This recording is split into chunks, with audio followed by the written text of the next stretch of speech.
can make amazing changes this way. Well, hey there. Welcome back. Let's talk about the dark side of things.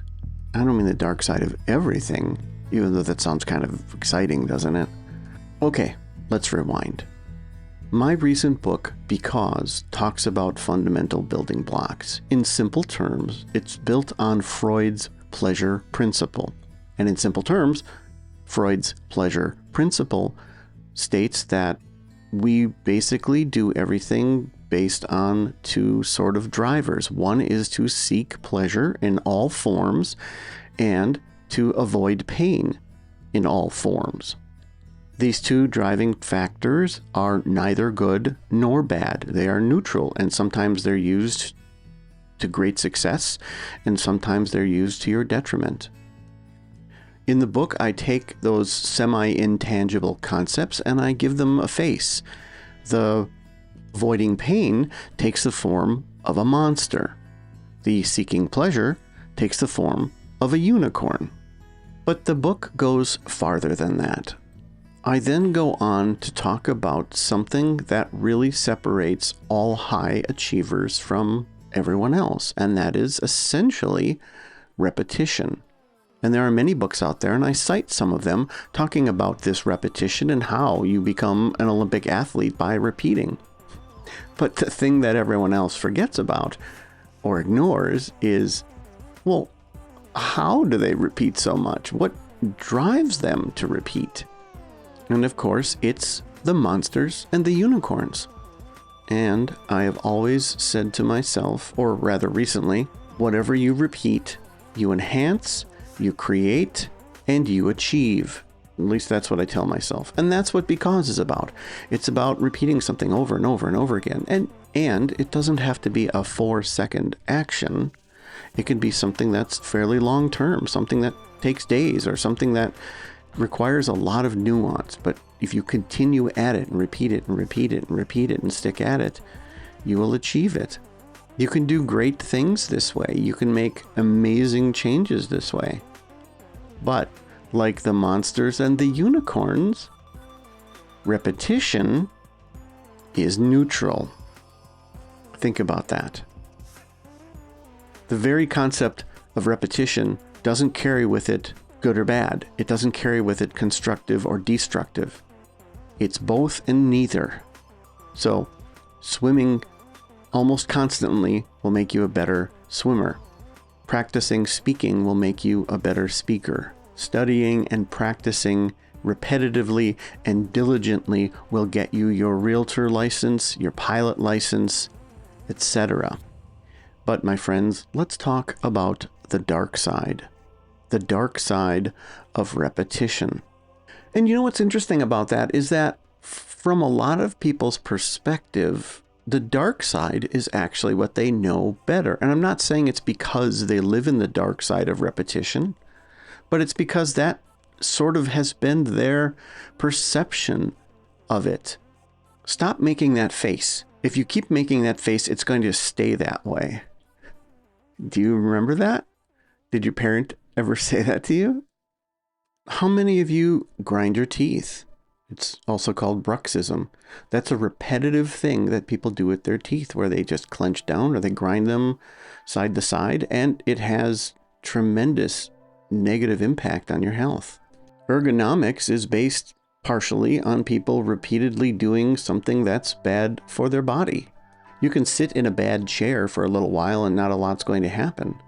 But if you spend hours and hours in a chair that's slightly tilted or lifts your legs off the floor and puts a lot of pressure on your arteries and so forth, it can have really devastating health effects just from sitting.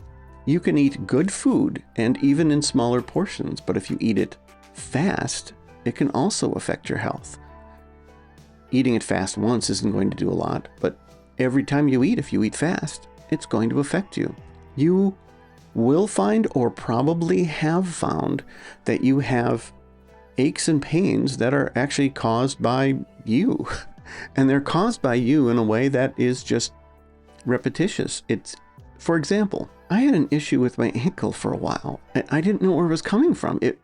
it really hurt. And I couldn't remember doing anything to it. I couldn't, I would go work out, I'd run and all that stuff. I wasn't doing it incorrectly. Something was going on. And I found that when I would work at my desk sometimes, I would sort of let my ankle flop over to the right. So I'm putting all this tremendous pressure on it just because that sort of felt, and you can see the quotes, felt comfortable. But what I was doing is hyperextending some things and really causing some damage. So I just had to become aware of that. I mean, it's the same thing with even crossing your legs. Squishing up your hand and arms at night and tucking them in so that you're constantly woken up with tingles and things because you're sort of squishing up like a dead spider. This extends to the way you speak, the negative self-talk, the way that you interact with others, preconceived notions that you continue to repeat. And the list goes on and on. I mean, how many times in your life have you had this thought? Oh my God, I did it again. If you've ever had that, it can be really frustrating because it's something you do repeatedly that you probably can't even predict. And that segues us into the next section, which is, okay, we're aware of this, Mark. Now, what do we do about it? Well, predicting your habits or just embracing something you do and saying, wait a second, I think I'm probably going to do that again. I'm about to eat. I should probably somehow figure out how I can not eat fast. I'm hungry. I shouldn't suddenly impulsively say I want 3 times as much food because right now I'm really hungry. That sounds really good. I'm sitting in my chair. Do I have the right chair? And if I do, am I sitting in some weird way that I think is comfortable or compensates when I'm stressed? I'm working on something intensely. What am I doing with my jaw and my teeth right now? I keep squinting my eyes. Do I just need different glasses or am I sitting too close to my screen? I seem to have a headache every day at the same time. What is it that I'm doing? Having a little bit of forethought can help dramatically.